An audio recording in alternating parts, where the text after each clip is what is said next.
Bismillahirrahmanirrahim. Assalamualaikum warahmatullahi wabarakatuh. Alhamdulillahirabbil alamin. Nahmaduhu wa nasta'inu wa nastaghfiruhu wa na'udzu bika min syururi anfusina wa min sayyiati a'malina. May yahdihillahu fala mudilla lahu wa may yudlilhu fala hadiya lahu. Allahumma salli wa sallim ala sayyidina Muhammadin wa ala alihi wa sahbihi ajma'in, amma ba'du. Salam ta'lim dari saya. Perkenalkan, nama saya Wulansari, nomor induk mahasiswa 19.11220 dari program studi manajemen dari kelas fikih ibadah dan munakahat. Di sini saya akan membahas sedikit mengenai fungsi ibadah dalam kehidupan. Sebenarnya apa sih ibadah itu? Kata ibadah sendiri itu berasal dari bahasa Arab, ibadah, yang kalau diartikan memiliki makna sebuah perbuatan atau pernyataan sebagai bakti kita sebagai hamba Allah terhadap Allah Subhanahu wa Ta'ala yang didasari oleh peraturan agama. Ada landasan atau fondasi utama yang dapat dijadikan umat muslim sebagai pedoman dalam kehidupan, yaitu apa? Rukun Islam. Rukun Islam ada 5: syahadat, salat, puasa, zakat, dan haji. Semua itu adalah ibadah kepada Allah Subhanahu wa Ta'ala sebagai tanda bakti kita kepada Allah Subhanahu wa Ta'ala.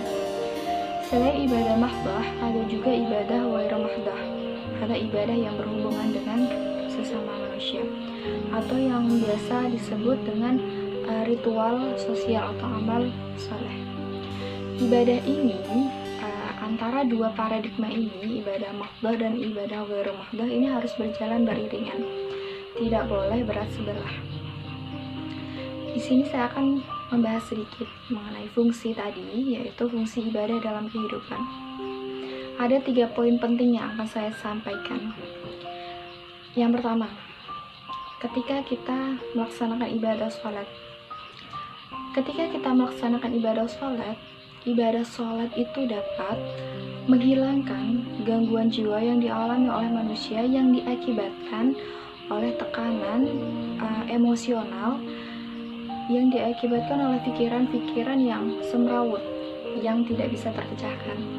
Dan itulah fungsi ibadah, yaitu menenteramkan hati dan membuat hati menjadi lebih tenang. Karena apa? Ketika kita melaksanakan sholat, ketika kita melaksanakan ibadah sholat, yang ada di pikiran kita itu hanya Allah Subhanahu wa Ta'ala. Dan Allah memberikan hikmah di balik sholat itu, menjadikan hati kita menjadi lebih tenang. Dan itu merupakan salah satu fungsi sholat, menjadikan hati manusia menjadi lebih tenang, dapat menjadikan hati manusia menjadi lebih tenang. Contoh kedua, fungsi kedua, ketika kita melaksanakan ibadah zakat. Seperti yang kita tahu, kemiskinan itu adalah musuh terbesar bagi umat muslim sendiri. Karena apa? Kemiskinan itu merupakan salah satu sumber dari kejahatan dan kekufuran manusia. Jadi, kalau kita sebagai umat Islam mengabaikan kemiskinan, itu sama saja kita mendustakan agama. Jadi, ketika kita melakukan ibadah zakat, sama saja kita sudah paham, kita sudah mengetahui bahwa kemiskinan itu harus dihindari, dan itulah fungsi ibadah zakat. Dan ini poin terakhir, poin ketiga, dan ini adalah poin yang sangat penting yang saya sampaikan dari fungsi ibadah dalam kehidupan, yaitu apa? Mendekatkan diri kepada Allah Subhanahu wa Ta'ala. Jadi ibadah itu dapat menjadikan sarana kita mendekatkan diri kepada Allah Subhanahu wa Ta'ala.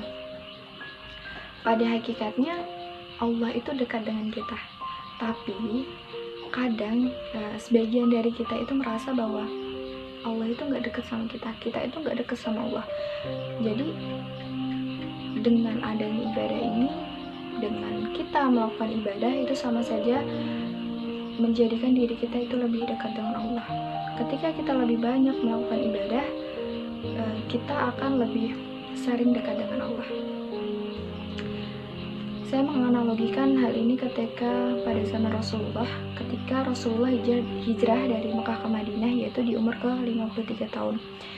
Pada saat itu Rasulullah muda itu sangat kaya raya, dan ketika ingin hijrah ke Madinah, Rasulullah meninggalkan semua harta bendanya di Mekah dan mulai hidup di Madinah dari nol bersama para sahabat. Ketika sampai di Madinah, membangun masjid lalu membangun pasar di sebelahnya, Rasulullah dan para sahabat tidak promosi atau tidak launching produk dan lain sebagainya, tapi apa? Rasulullah dan para sahabat melakukan ibadah dan bertobat kepada Allah, karena para sahabat dan Rasulullah sadar bahwa bertobat dan beribadah itu salah satu pembuka pintu rezeki. Dan ini adalah satu hal yang dapat kita contoh di zaman sekarang, bahwa kita tidak perlu mengejar dunia, kita tidak perlu mengejar harta dan sebagainya. Kita harusnya mengejar akhirat, karena saya pernah mendengar peribahasa seperti ini: ketika kita mengejar dunia, akhirat akan meninggalkan kita. Tapi ketika kita mengejar akhirat, dunia akan mengikuti kita, Masya Allah. Dan itu pedoman saya sampai saat ini. Harta bukan tujuan hidup Rasulullah. Bahkan ketika Rasulullah ditawari sebuah emas oleh kaum Quraisy, menolak gitu. Jadi inilah salah satu analogi yang saya jadikan contoh ibadah dalam kehidupan. Sekian dari saya, kurang lebihnya mohon maaf. Apabila ada kata-kata yang salah, mohon dimaafkan. Fastabiqul khairat. Assalamualaikum warahmatullahi wabarakatuh.